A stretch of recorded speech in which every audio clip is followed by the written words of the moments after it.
Então, professor Otoniel, professora Miriam, a paz do Senhor. A paz do Senhor, você, professor, que nos acompanha neste podcast, EBD em Síntese Podcast. Graças a Deus estamos aqui para mais uma lição de número 3 do terceiro ciclo, e este podcast é promovido pelo DENEC, Departamento de Ensino e Educação Cristã, aqui no Rio Grande do Norte. A paz do Senhor, povo de Deus. Paz do Senhor, Diácono Raniel, paz do Senhor, meu Miriam. Estamos aqui mais Paz uma do vez para Senhor. mais um. Graças a Deus, nosso irmão está hoje conosco aqui, né, irmão? Está Amém. conosco, graças a Deus. Sentimos sua falta, viu? Da última Eu também gravação. senti a falta, mas eu acompanhei o podcast, vi Sim. que foi uma aula maravilhosa, vi os elogios, e é com muita satisfação que aqui estamos para mais uma lição. A nossa Ah, lição de número 3, não é isso? graças a Deus. É isso. Vivendo sem acusação nem condenação. Antes de a gente entrar, eu queria citar o que o presbítero Otoniel comentou conosco, que a irmã Miriam também disse. Você continue convidando pessoas para se inscrever nesse canal abençoado. Você curte, você comenta, porque isso nos ajuda também a melhorar o nosso conteúdo, né?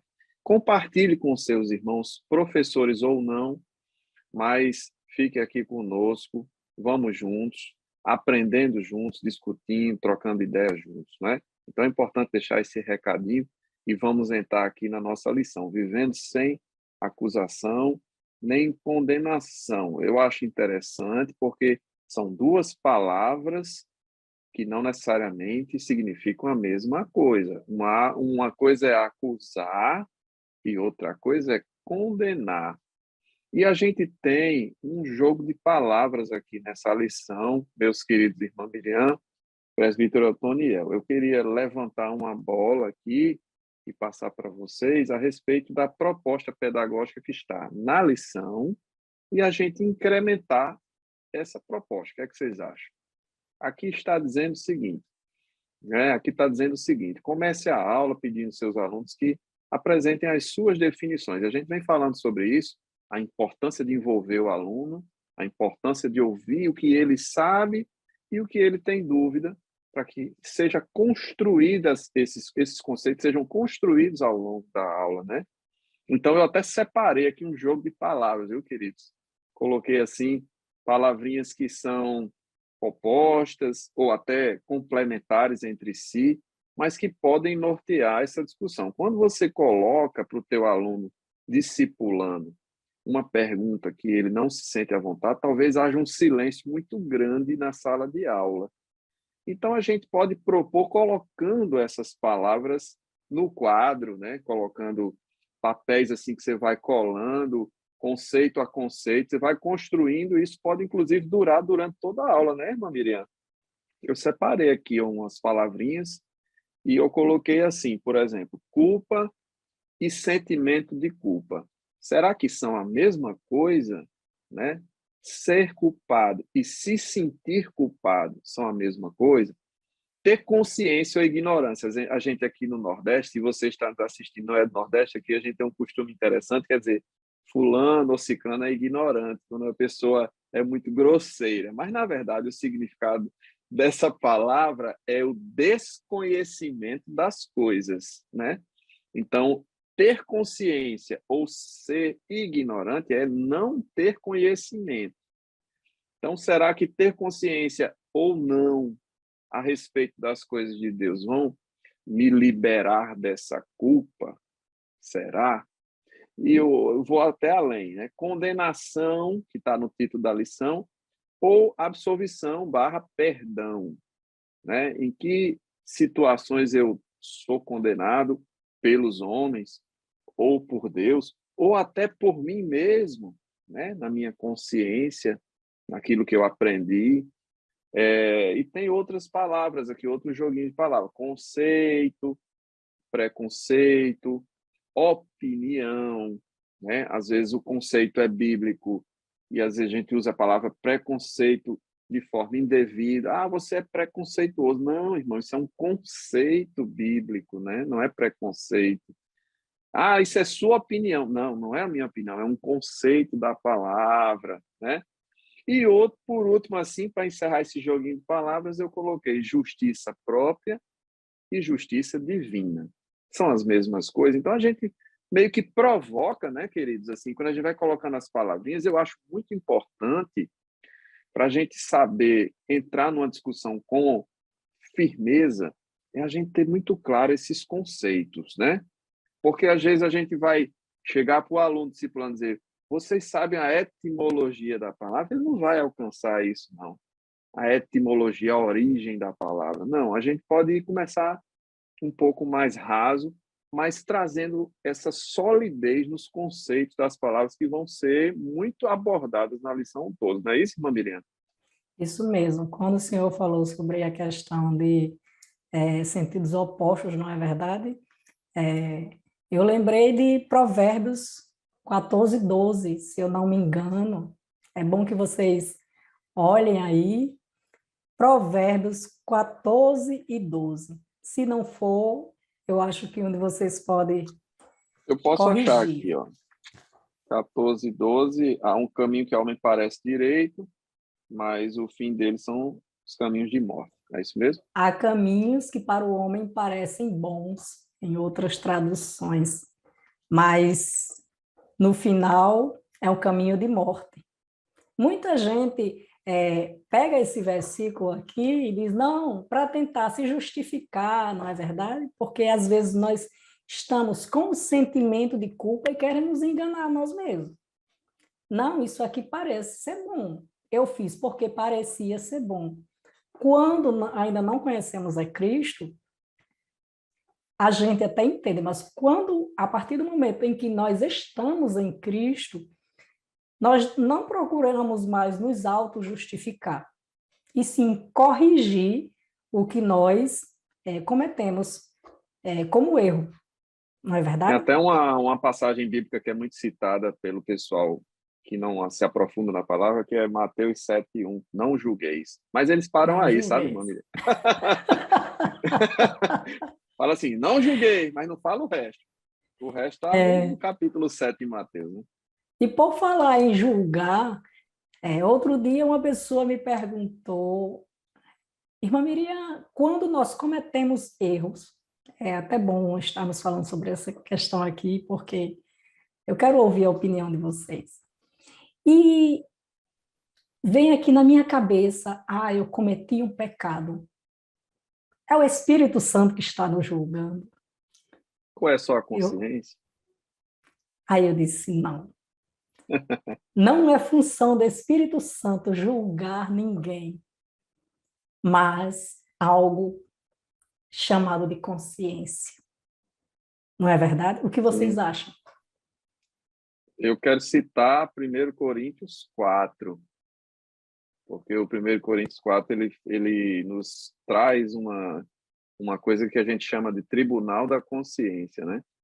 Aí são muitos versículos, mas eu não vou lê-los todos.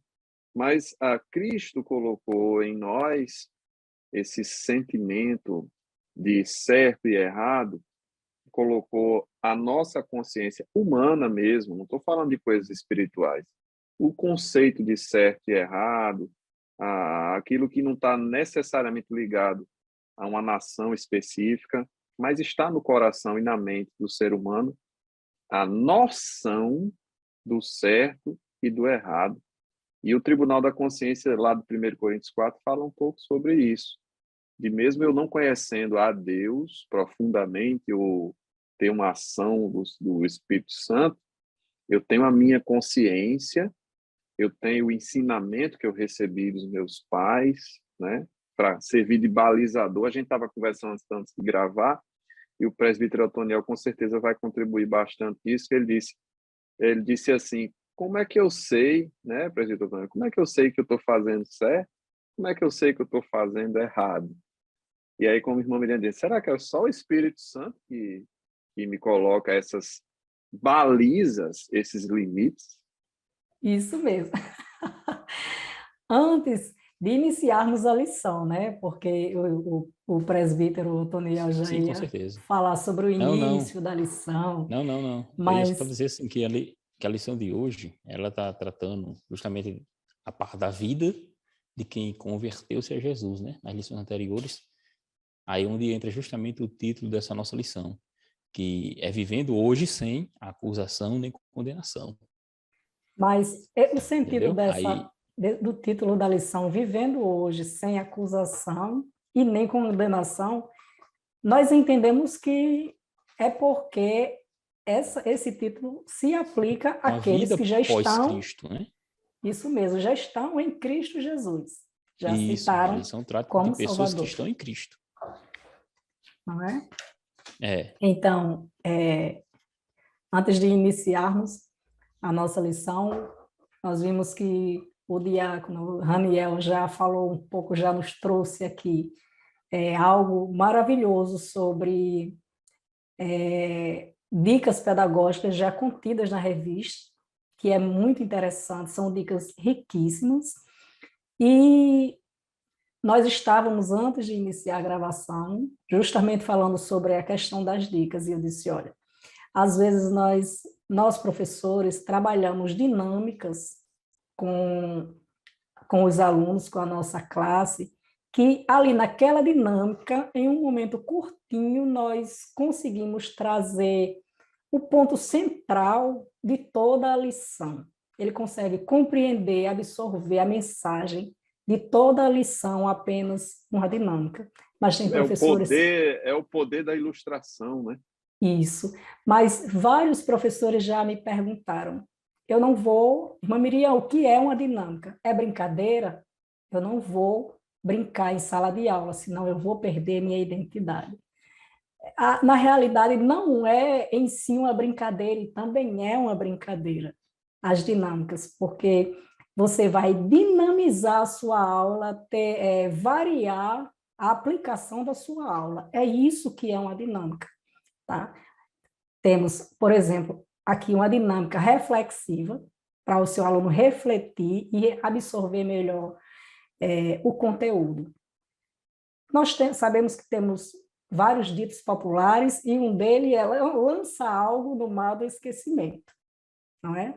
Já que você vai falar sobre palavras opostas, o jogo de palavras, aproveite, convide o seu aluno, os seus alunos, a sua classe para fazer um círculo.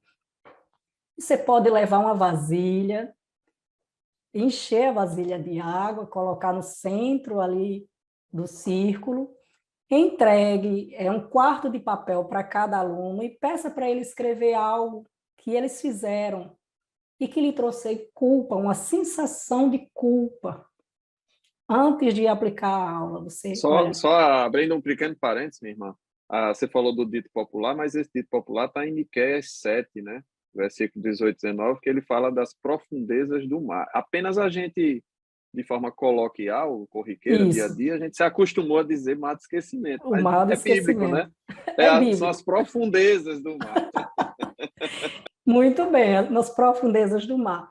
E peça para o seu aluno escrever algo que ele cometeu e que isso lhe trouxe uma sensação de culpa. A consciência dele ficou lhe apontando, culpando.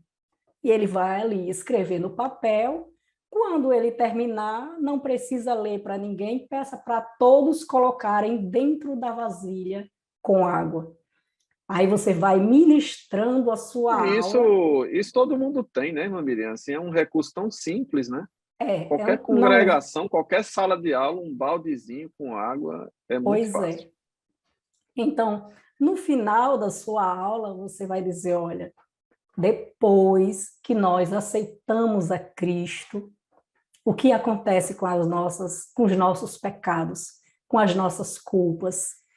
Hoje nós estamos livres de culpa e de toda condenação, porque nós estamos em Cristo e os nossos pecados foram lançados no mar do esquecimento. E fazer a Os nossos... leitura da lição, texto bíblico, base, né? Romanos 8. Isso mesmo, os nossos pecados foram absorvidos por mais que a sociedade te acuse, porque muitas vezes nós cometemos pecados que ficam marcas, nós machucamos pessoas e nós precisamos ter a responsabilidade de arcar com aquela culpa, de responder. O irmão, o presbítero Otoniel sabe muito bem disso, o advogado, não é verdade? E nós precisamos ter responsabilidade mas o Senhor perdoa, perdoa. A sociedade pode continuar acusando, mas nós Condenando, precisamos, né? isso, nós precisamos acalmar o nosso coração, pois quem está em Cristo é nova criatura. Mas nós, mesmo assim, precisamos responder pelos nossos erros. E aí tem a ver com aquele joguinho de palavras, né, que a gente pode ir trabalhando ao longo da lição, né, consciência, ignorância, condenação. E sobre consciência, eu citei 1 Coríntios 4, né, que fala do tribunal da consciência, mas é muito importante citar que a lei, ela foi instituída para nos dar justamente a consciência do erro na perspectiva divina. E a partir daí houve a condenação e, portanto, o homem se tornou consciente do seu pecado. Aí é onde entra a ação do Espírito Santo de Deus para nos absolver desse pecado através do sacrifício de Cristo. Não é isso, presbítero Otoniel? O senhor estava Isso, falando sobre isso, né? As balizas e tal. isso é porque quando nós tratamos aqui sobre a acusação e a condenação, né? Que hoje nós não temos mais porque estamos em Cristo, nós devemos entender que quando alguém é acusado de algo ou de alguma coisa, é uma falta, na verdade é imputar uma falta ou um erro, né? Ou um crime a alguém. Essa é a acusação. É imputar algo, um crime, uma falta, um pecado. E já ser condenado, ela traz a ideia de atribuir a culpa para determinada pessoa e dessa condenação advém uma pena. Aí é onde é que entra a graça e a misericórdia de Deus. Porque uma vez antes condenados, Essa porque questão da estávamos condenados em atribuição, Cristo, né, presbítero Otoniel, essa questão da atribuição, você atribui uma culpa, mas isso, até que seja condenado, até a linguagem penal é o acusado, né? A gente fala exato, assim, o é, suspeito, né? O suspeito, acusado, suposto, o suposto, mas quando é, se trata de pecado, todos estamos passados na é, mesma régua da como a lição, condenação. e como a lição, ela traz a ideia de hoje em Cristo, nós estamos vivendo sem acusação e sem condenação, ela parte do princípio já no capítulo de número 5 do texto bíblico em classe, o capítulo 5, o versículo 1, ele vai dizer, no texto bíblico em classe não tem o primeiro, né? Mas o primeiro vai dizer, tendo sido, pois, justificados pela fé, temos paz com Deus por nosso Senhor Jesus Cristo. Ou seja, fomos justificados pela fé. Aí temos a paz com Deus. E de onde deriva essa justificação? Deriva dos méritos de nosso Senhor, porque ele foi nosso substituto. É assim? Então, se ele morreu, eu morri com ele. Aí a condenação que tínhamos, ele levou sobre si. É É Romanos onde 8, é né? Nenhuma transferido os seus condenação méritos há. para Então, nós. já houve a Justamente. atribuição de culpa, já houve a condenação através da lei, e agora nós temos a absolvição em Cristo Isso. dos nossos pecados, né? Nenhuma Por isso condenação que, há. por isso que o texto vai dizer, porque o texto bíblico em classe, né? Aí, bíblico base. Porque Cristo, estando nós ainda fracos, morreu a seu tempo pelos ímpios, ou seja, engloba todas as pessoas. Porque aí ele diz, porque alguém morrerá por um justo, pois poderá ser que pelo bom alguém os morrer, mas Deus prova o seu amor para conosco em que Cristo morreu por nós, sendo nós ainda pecadores. Ou seja, a imputação da falha, do pecado que era para o homem, foi dada em Cristo, foi imputada a Jesus. Por isso que ele é nosso substituto, é vicário, Vicário assumiu o pecado de nosso todos lugar, nós. de todos É, nós. Por isso que hoje vivemos sem acusação e nem condenação. hoje estamos falando de culpa, mas eu queria ouvir vocês falar sobre a definição de culpa, porque você explicar para alguém, para um novo convertido, a questão da culpa, como nós podemos Eu até iria além. definir. Eu iria além. Essa questão da culpa é algo que o próprio aluno a gente pode deixar falar, que é importante, né? Mas é uma coisa é a culpa e o sentimento de culpa. Eu acho que ainda tem Isso. essas duas palavras são muito É, importantes. E para a gente não ficar, justamente. depois que o aluno se pronunciar, a gente não ficar inseguro, eu acho importante dar alguns exemplos bíblicos de culpa e de sentimento de culpa. Por exemplo, né, eu trazendo aqui, eu tenho Levítico 5:17, que diz: e se alguma pessoa pecar e fizer contra algum de todos os mandamentos do Senhor, o que não se deve fazer, ainda que não soubesse, contudo, será ela culpada e levará a sua iniquidade. O que é que Levítico 5:17 está dizendo? Se há um mandamento dado por Deus, você tendo consciência ou não, daí a importância da gente conhecer a palavra de Deus, e você infringir aquele mandamento, você é culpado, mesmo não tendo consciência. Então, eu estar no trânsito, irmã Miriam, dirigindo o meu carro e passo no sinal vermelho, eu não posso chegar para o guarda e dizer: eu não sabia que passar no sinal vermelho era crime, era um ato de erro que me ia trazer uma multa. Eu não sabia. Você não pode dizer isso. Então, diante de Deus, a culpa é eu infringir um mandamento que, mesmo eu não conhecendo, eu infringi. Isso é a culpa. Consciente ou não, eu estou infringindo, ferindo uma regra, certo? Trazendo para as coisas de Deus os mandamentos de Deus, né? Agora, o sentimento de culpa já é outra coisa. É Agora, É outra depois coisa, que você, né? depois que É você depois que você pratica. cometeu e teve isso. consciência que fez. Agora, Mas professor há Raniel, situações na Bíblia, né? Só para fechar aqui rapidinho. Há situações na Bíblia em que as pessoas fizeram e não se sentiram culpadas. Eu cito Davi, que lá teve que o profeta Natan falar com ele, contar uma história para ele passar a se sentir culpado pelo que fez com Urias e Batseba, né? E tem também Jonas, que foi enviado para Nínive, pegou um caminho oposto e estava tão tranquilo que estava tudo certo, estava fugindo de Deus, mas estava tudo certo, que ele pegou foi no sono, no porão do barco. Então, assim, uma coisa é ser culpado, como Davi e Jonas, e não se sentir culpado. Então, irmão, eu não estou sentindo nada. Então, será que eu sou culpado? Eu estou me sentindo tão bem. Então, muito cuidado com ser culpado e não se sentir E culpado. não se Isso é sentir muito culpado. perigoso, né?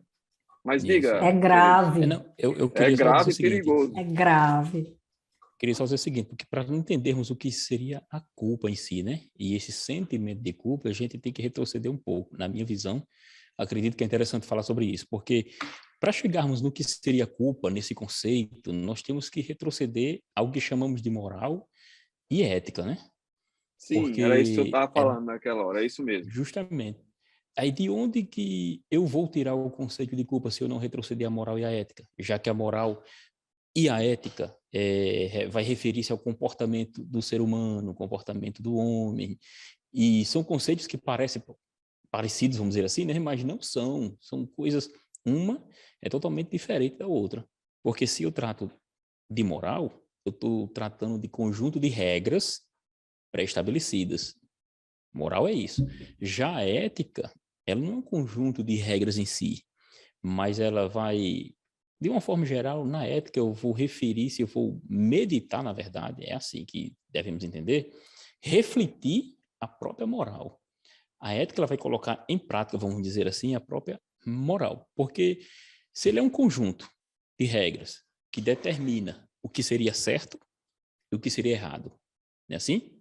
Então, moral é isso, conjunto de regras, o que é certo e o que é errado. Então, quando nós entramos na culpa, eu antes tenho que entender o que seria certo e o que seria errado. Aí os filósofos vão discutir sobre essa questão, é questão filosófica, mas eu peguei o texto aqui de um filósofo que eu quero citar, o nome dele era, né, que morreu, né? Schopenhauer, mais ou menos assim. Ele afirma que não no no querer, mas no querer com conhecimento é que reside a culpa. Ou seja, é quando eu conheço que aquilo não era para ser feito, entendeu? Vou e pratico. Quando eu tenho esse conhecimento, aí a culpa pode surgir como um sentimento. Aí nós já estamos fazendo a distinção, né? Da própria culpa em si como um ato e o sentimento que vem. E esse sentimento, ele vai ser definido por aquele cara, Freud, né? O tal do Freud, Sigmund Freud, ele vai dizer que ele vai definir como mal-estar como sendo essencialmente uma sensação da própria culpa. Ele vai dizer que vai caracterizar o entrave do projeto civilizatório, inclusive. Entrava, segundo a visão dele, o projeto civilizatório. Mas onde é que entra a culpa na questão moral e ética? Porque quando nós falamos na moral, eu estou quebrando uma regra, não é assim? Consequentemente, a culpa vem. O sentimento vai aparecer por ter quebrado aquela regra. Estão compreendendo? Aí, quando nós entramos com a própria ética em si, nesse conjunto do pensamento com a culpa, dessa teoria, ela vai ser um conjunto dos valores que vai compor ali o modo particular que cada indivíduo vai reagir, a própria reflexão a respeito da própria moral. Então, essa reflexão, ela vai tratar de como eu penso sobre aquela forma, aquela norma. E a moral, como temos legalmente falando, como temos no mundo, ela pode variar e modificar de país para país. Porque isso que eu ia falar, o entendeu? senhor leu a minha mente. E A moral, ela muda de um país para outro, né? Você Isso. tem no Oriente Médio uma pessoa com os pés à amostra, é extremamente imoral. Mas aqui a gente vai para o culto, vai de sandália, né, irmã Miriam? Você deve ir de sandália para o culto. Tem problema nenhum. Por isso que tem porque a o que regra, pode né, ser certo vai. o que pode ser certo aqui é errado ali. Lá, isso é o conjunto de regras que muda de um lugar para outro. Porque a moral vai prever o quê? O que é certo e errado. A ética vai prever o que é o bem e o mal. A moral, ela vai ter uma conduta bem específica, normativa, como alguns dizem. Já que tratamos de ética também, estamos falando de valores. Princípios é algo que já vem intrínseco no próprio ser humano, como fruto da reflexão sobre aquele objeto, sobre aquela circunstância, sobre a norma. Um exemplo bem claro, quando Jesus estava diante daquela mulher chamada de adúltera, no capítulo 8 do Evangelho segundo João, trouxeram para Jesus a mulher e disseram, ela praticou, né, um ato ilícito pela lei de Moisés, ou seja, ela, moralmente falando, violou a lei. Que se moral é conjunto de regras, ela violou as regras, que eles entendiam que deveria ser punida, é assim? Cristo reagiu de que forma? Cristo vai reagir de forma ética, porque ele vai refletir a própria moral, como deve ser aplicado aquela regra para aquele momento específico. É a ética que faz isso. E Jesus, refletindo, traz a atenção das pessoas que estavam ali ao redor, e todos observaram que todos, na verdade, eram pecadores e mereciam também morrer apedrejados. Não, sem falar que a própria aplicação da regra estava parcial. Porque Exato. ninguém adultera sozinho. Pelo menos eu nunca vi. Você adultera com alguém. E trouxeram ela. Existem algumas implicações aí, né? Então, a regra já estava parcial, já estava errado daí. Mas Jesus, ele é profundo, né? Ele fez a reflexão para que todos eles percebessem que eles todos eram pecadores, né? Então, com relação ao que o senhor estava falando, digamos que aqui ou em outro país, não é verdade? Que o que é certo aqui pode ser errado em outro país, dependendo dos costumes, mas está dentro de cada um a questão da sensação, do sentimento de que eu estou justamente cometendo isso que um erro nós devemos chegar. ou não. Onde nós devemos chegar, porque... Tiago, eu acredito que Tiago 4 e versículo 14, que diz: aquele, pois, que sabe fazer o bem e não faz, ele comete pecado. Então, se eu tenho o meu costume aqui... O bem é universal, né? Isso mesmo. E violo... Está ligado à ética, né? Isso mesmo. E violo, está em mim a culpa, a minha consciência, até o sentimento, a sensação de que eu cometi algo errado. Então, como o senhor... Porque esse sentimento, essa bem culpa, ela vai vir universal. justamente por causa disso aí. Dessa percepção de erro. Norma, ela é cultural. Já o valor, ele é universal. Ou seja, a Mas percepção do erro é que vai trazer a própria culpa. Agora, onde é esse que entra? sentimento, a sensação do sentimento, ela traz várias situações para as nossas vidas. Na verdade, como diz o tópico, subtópico 1.2, o que o sentimento de culpa pode fazer conosco? Esse sentimento a qual nós falamos sobre ele, na verdade, porque quando nós deixamos de fazer o que é certo para fazer errado, lá na frente nós temos esse sentimento de culpa, e muitas vezes o que é que nós fazemos? Nós procuramos, por exemplo, eu errei, eu cometi esse erro por causa do presbítero Otoniel. Então, a culpa não é minha. Às vezes, para mim, me livrar desse sentimento, eu tento transferir a minha culpa para outra Aí eu pessoa. quero só lembrar o joguinho de palavras que a gente sugeriu no início, que tem a ver com justiça própria e justiça divina, né? Mas continue, Maneiro. Isso, então, ela traz esse sentimento. Algumas pessoas procuram transferir o erro, que é o sentimento de culpa desencadeia em cada pessoa, né? Transferir o erro para ver se livra. Mas, às vezes, eu posso até transferir. Mas será se a minha consciência vai me trazer paz? Outra situação é que, muitas vezes, eu corrijo o meu erro. Maravilhoso quando isso acontece na vida do ser humano, não é verdade? Ele reconhece que errou, às vezes, se é um crime, ele vai lá e se entrega.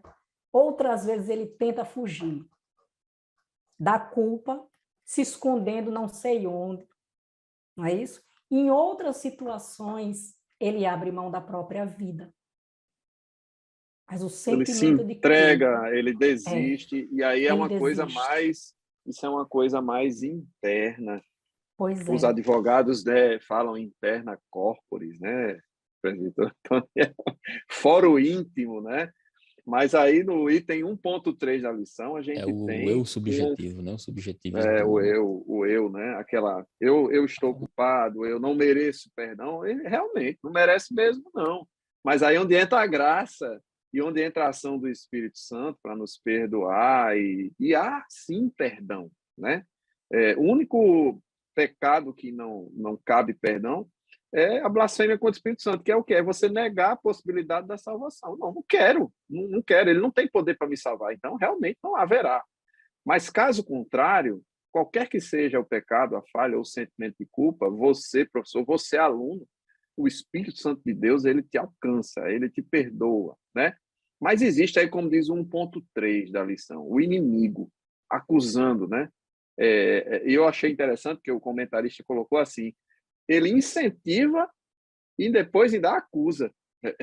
Ele provoca, né? E depois ainda acusa. Ele, tá vendo? Você fez. Então, existe a consciência do pecado e existe a ação da promotoria do inferno, que é o acusador, né? O inimigo Porque das assim, nossas almas, né? irmão, porque assim, uma vez que eu entendo o que é correto pelas escrituras, o que eu deveria praticar, fazer essa minha reflexão na lei divina, essa minha ética na moral divina, e quando eu infrinjo-a, ocorre o que? O pecado, né? Então nasce esse sentimento de derrota, frustração, angústia. Aí vem a culpa. Aonde é que o inimigo vai atuar? Justamente em trazer condenação para aquela pessoa. Você não presta, você.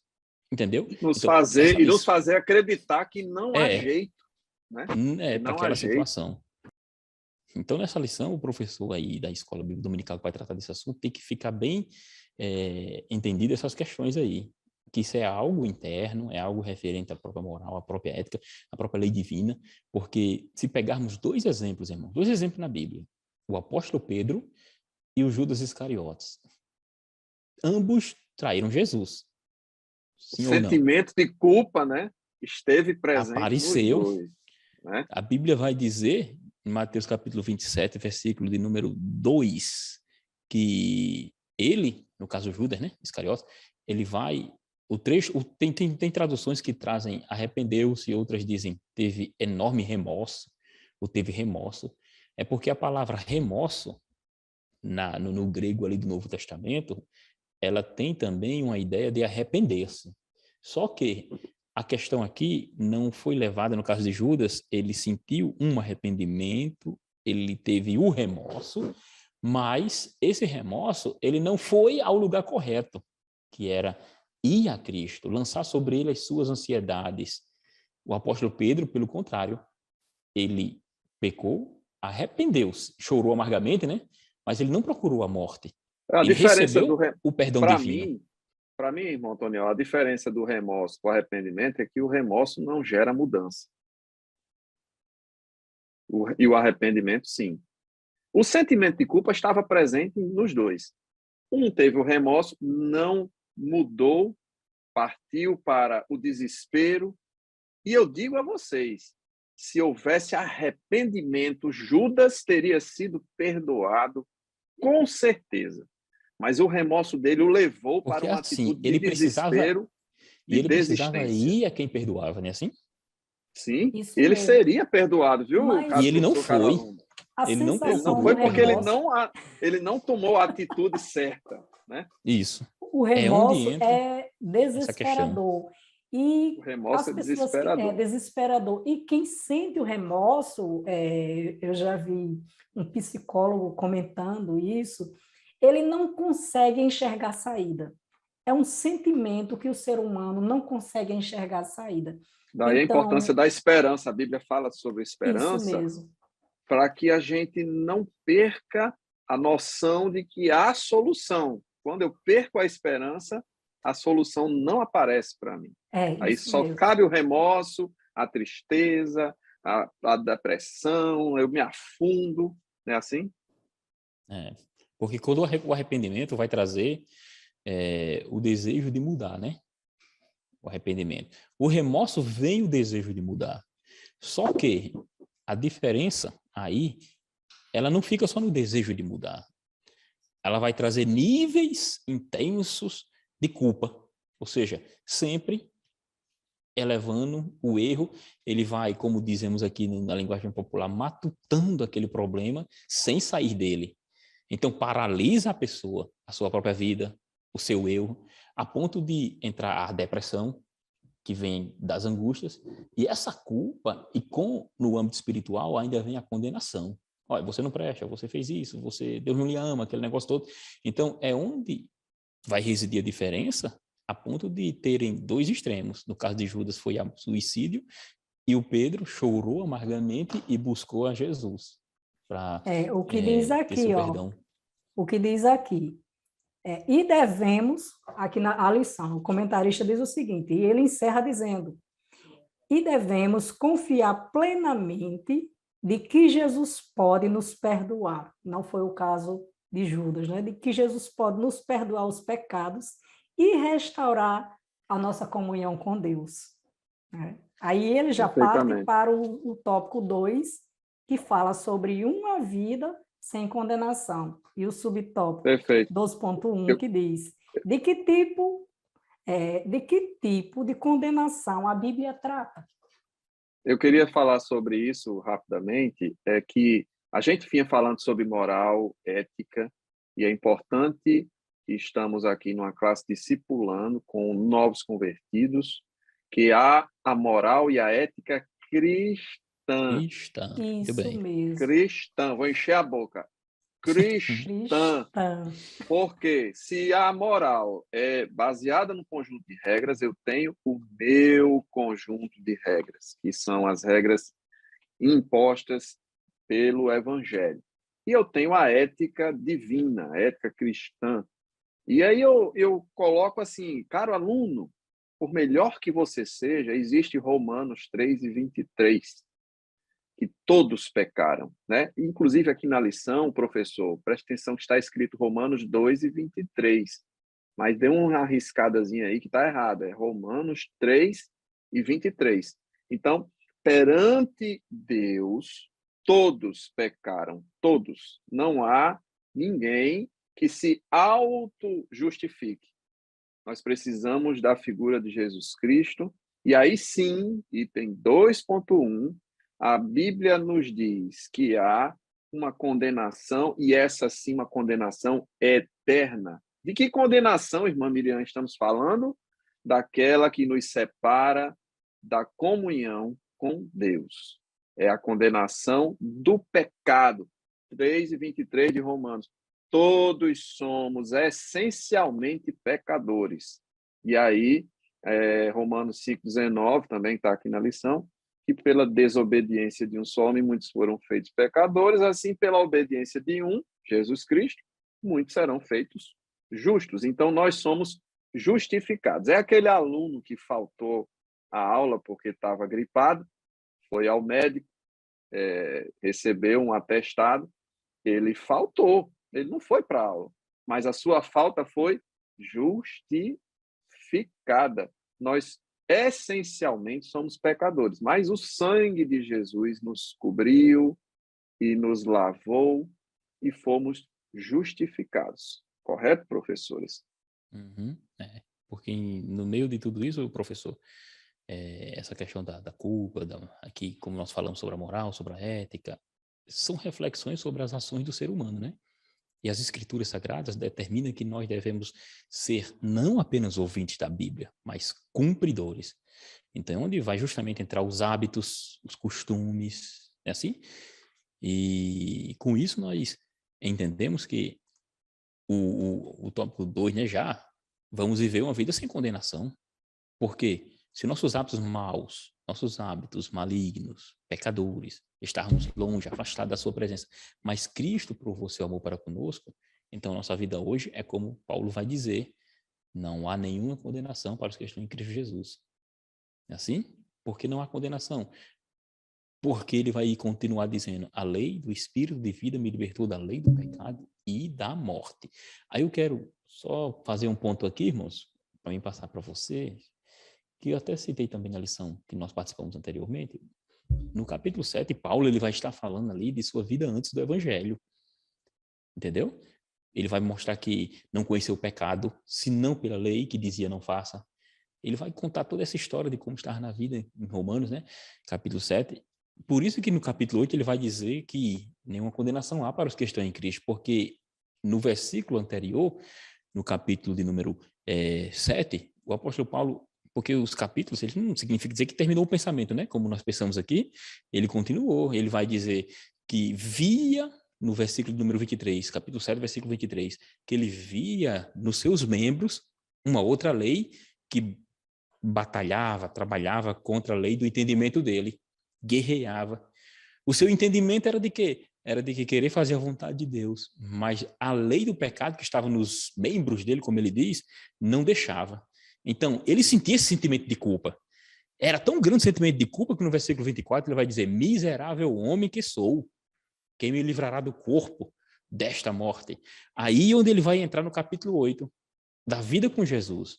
Dou graças a Deus no versículo 25, eu vou ler aqui, dou graças a Deus por Jesus Cristo nosso Senhor, assim que eu mesmo, com o entendimento, sirvo a lei de Deus, mas com a carne, a lei do pecado. Aí ele vai dizer, portanto, agora, nenhuma condenação há para os que estão em Cristo Jesus, que não andam segundo a carne, mas segundo o Espírito, porque a lei do Espírito de vida me libertou da lei do pecado e da morte. Ou seja, ele faz aquela comparação que trazia condenação, trazia culpa, mas agora ele traz a revelação que Cristo foi condenado em nosso lugar e por isso ele hoje não está mais condenado. Essa é a beleza do Evangelho, irmão. E aí eu vou puxar aquelas letrinhas lá, as palavrinhas de novo, tá? Que é condenação e absolvição, perdão, justificação. Eu podia até colocar também essa palavrinha que eu não sugeri, mas o livro de Romanos todo, na verdade, é uma explicação detalhada de como se dá o processo de justificação. não é isso?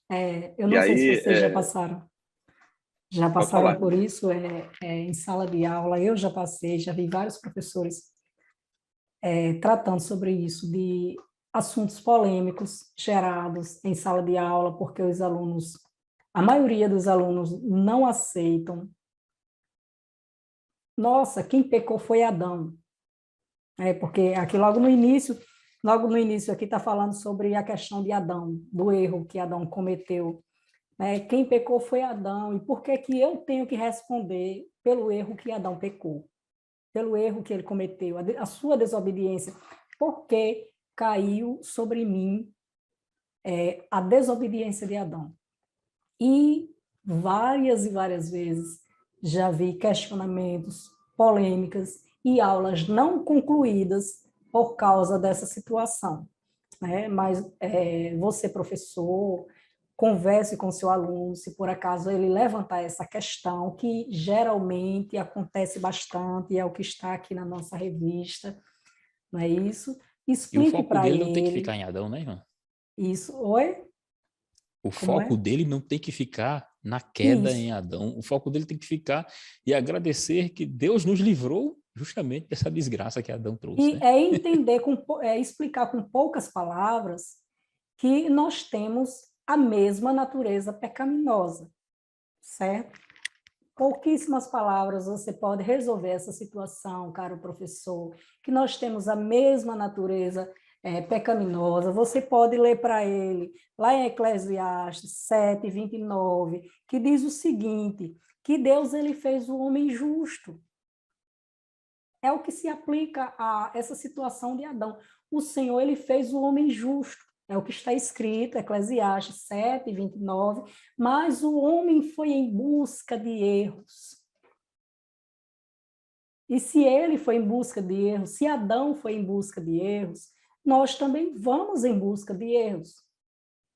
Então, é sobre esta condenação que a Bíblia fala. Mas existe a palavrinha qual o irmão estava falando, que é o quê? Justificação.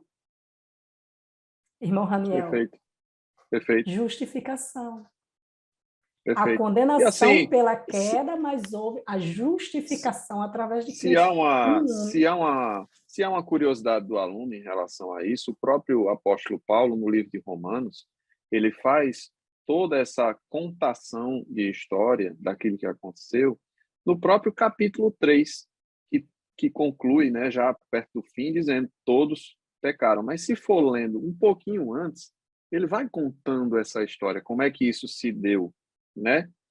Se você quiser ler a partir do versículo 9, ele vai contando, e assim, todo o livro, não dá para ler o livro todo de Romanos na aula, mas se você ler só do versículo 9 em diante, ele já dá uma explicação. Se você tiver uma versão NTLH, uma versão NVI, uma NAA, né, que é Nova Almeida atualizada, você consegue mostrar para o aluno a explicação dada por alguém melhor do que nós, que é o apóstolo Paulo. Porém, esse fato é um fato concreto. Querendo ou não, nós somos pecadores. Ora, observem o resultado do pecado na vida da família de Adão. Porque Caim matou Abel, já começou daí. As coisas desandaram naturalmente pela semente do pecado. Quer dizer, aquele que não tem pecado, ele está alinhado perfeitamente com Deus. Na hora que eu me desligo, e o pecado é um desligamento, essa herança é o desligamento, eu preciso da religação. Daí vem a origem da palavra religião. Relicare. É religar o homem com Deus. Então, a herança do pecado nada mais é do que um desligamento e um desalinhamento do homem com Deus. A sua natureza, a sua inclinação passa a ser para o mal.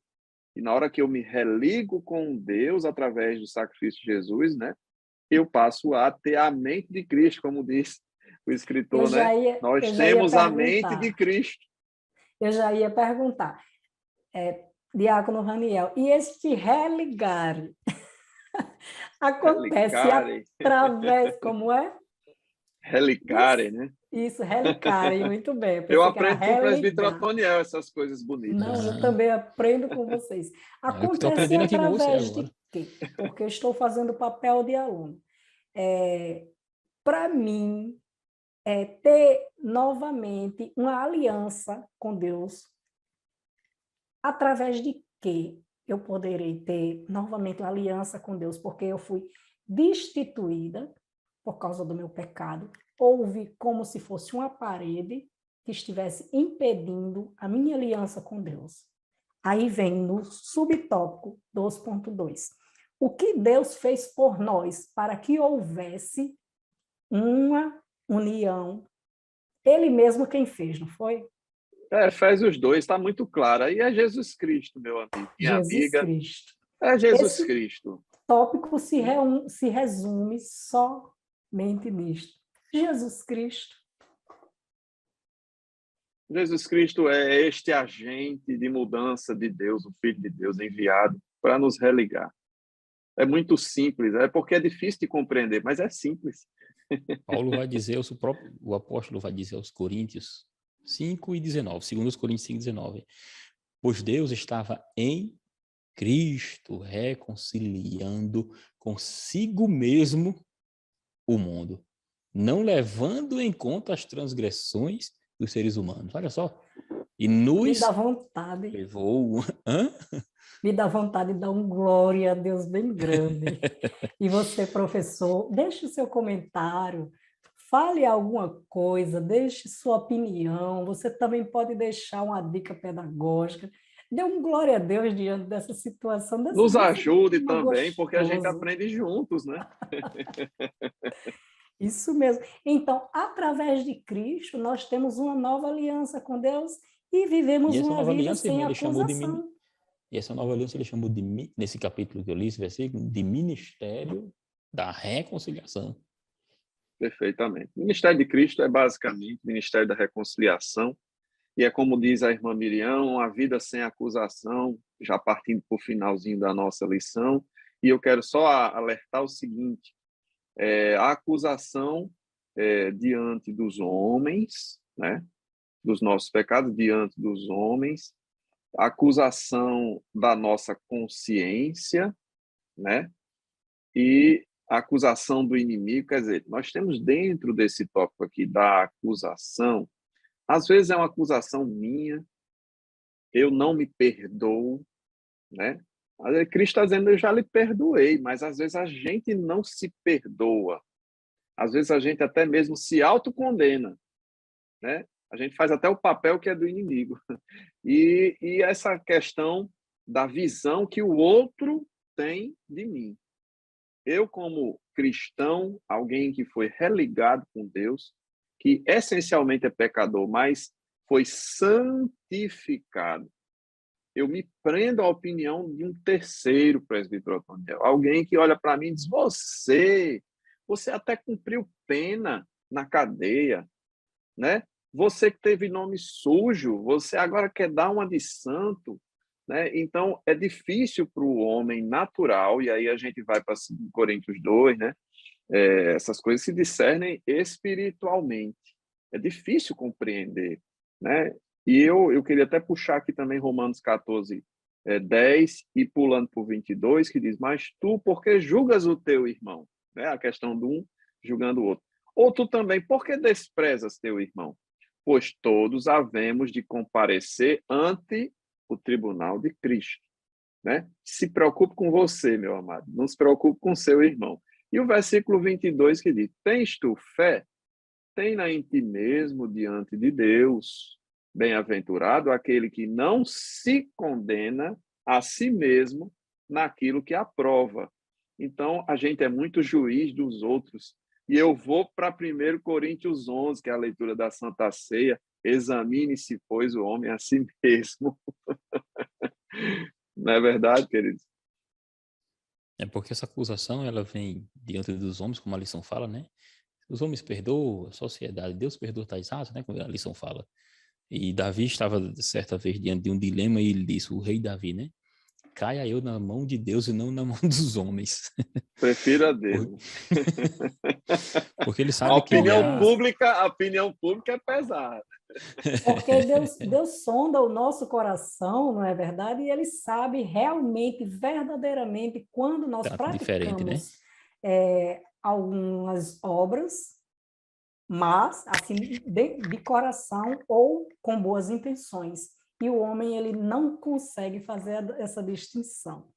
Então é melhor cair Ele nas não, mãos de Deus. ele não é como Hebreus 4:12, que a palavra consegue discernir juntas e medulas, pensamentos, intenções do coração. Só Deus consegue fazer este milagre, que é reconhecer um arrependimento genuíno.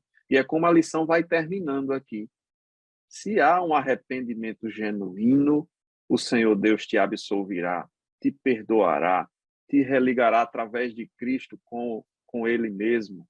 E aí você não tem condenação, você não tem, ainda que pecador, você não tem condenação, porque você já está absolvido pela graça. E aí sim você pode viver uma vida plena, uma vida feliz, uma vida completa, né, abençoada por causa do sacrifício de Jesus Cristo na cruz. Essas são as minhas considerações finais, tá?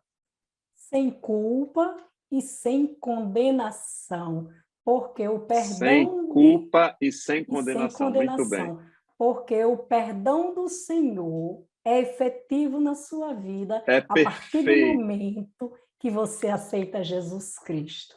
É perfeito. Essas são as minhas palavras finais. Amém.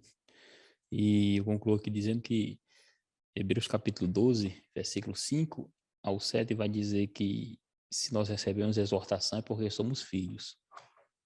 É assim? Então, se vem um sentimento de culpa por algo errado, a diferença de quem não tem a Deus é que nós vivemos hoje sem acusação nem condenação, porque estamos baseados em que, como na própria conclusão da lição diz, nas promessas de Deus em relação ao perdão de nossos pecados.